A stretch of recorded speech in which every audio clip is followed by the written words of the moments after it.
Scott in New York. Scott, hey, how are you doing tonight and how can we help you? I'm good. How are you? Doing good. What can we help you with tonight?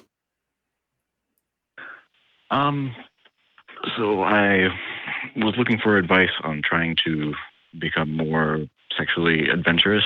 I'm in a polyamorous relationship with my spouse, and she is much more kinky than me. I'm very vanilla and trying to figure out how to expand my horizons, I guess. Yeah, I'm curious where your interests lie, because if you are a vanilla person, then you're a vanilla person, and that's Mm-hmm. okay.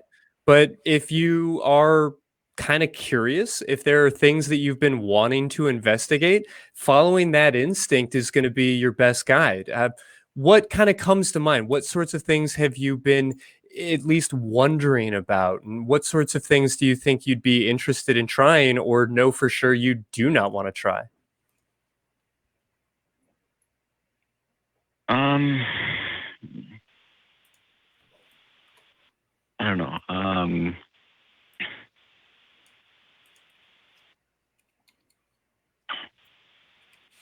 There have been plenty of things that we have tried. Mhm.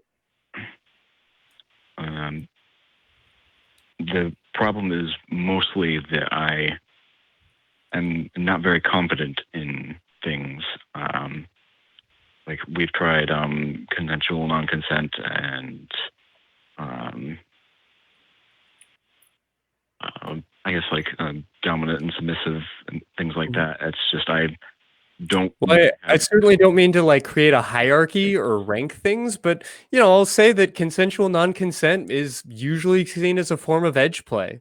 That's a little bit on the maybe deeper end of the pool for most folks, and it does Yeah. make me curious if that's the right thing for you.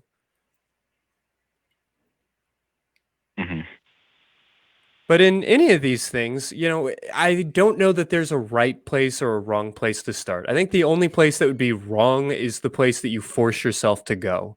If there are alarm bells going off in your brain that say, this is not for me, this is not the kind of sex I'm interested in, it's worthwhile to listen to those alarm bells. Now, if you choose to push yourself a little bit outside of your comfort zone, that's usually the sweet spot. That's where we grow. If it starts to feel like too much, listen to that voice, and I would encourage you to be accepting of yourself because that's an okay way to be as well. Yeah. Yeah, I do want to stress that as well, that we tend to talk a lot about kink and a lot about, BDSM and different kinds of sexual expression on this show, but we are overcompensating for a lack of this discussion elsewhere. That doesn't mean that it is inherently better to be kinky or there is any one right way to have sex. So if you just find, I'm not really into all of that. I am more of, what you might call quote unquote vanilla. That's not a bad thing, right? Vanilla ice cream is still delicious, and there are definitely many places where that is preferred. So I want to echo Christy and say that maybe, step outside your comfort zone a little bit and find small ways to stretch yourself and see if maybe there is something that you like that you've never thought about or never tried. But if that doesn't seem to be the case, then that's also okay.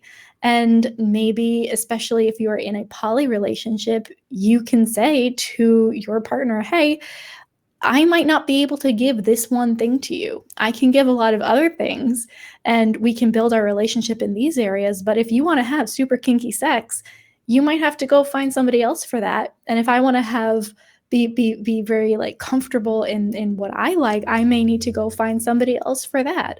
And I think that that's one of the wonderful things about being poly. You don't have to be everything for any one person. So I'd say try some stuff, but maybe take a little bit of the pressure off as well, and realize that you're okay just as you are.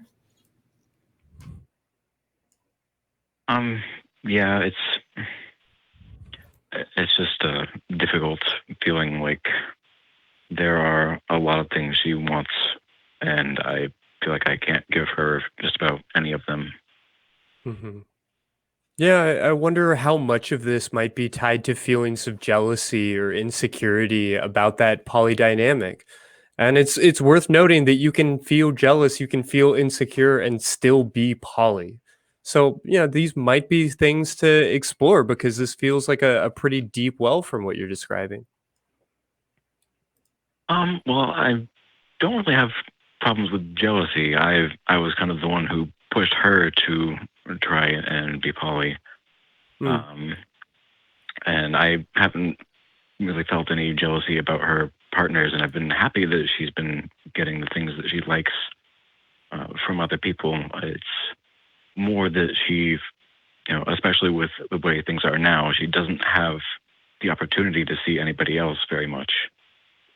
sure. And That can definitely put a lot of pressure on a relationship.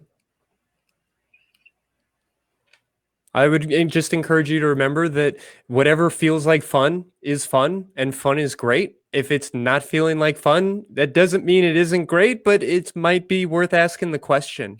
And that's okay if you're not able to meet and satisfy all of her needs. That's not on you, it's not your responsibility.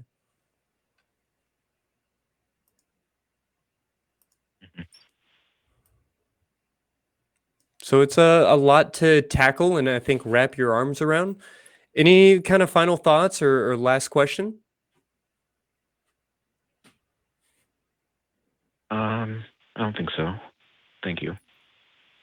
Yeah, well, I appreciate that you're wanting to take this journey, that you have this concern Mm-hmm. for your partner. And I hope that you are cutting yourself a little bit of slack about the person you are versus the person you could be or want to be, and, are proud of the person that you are.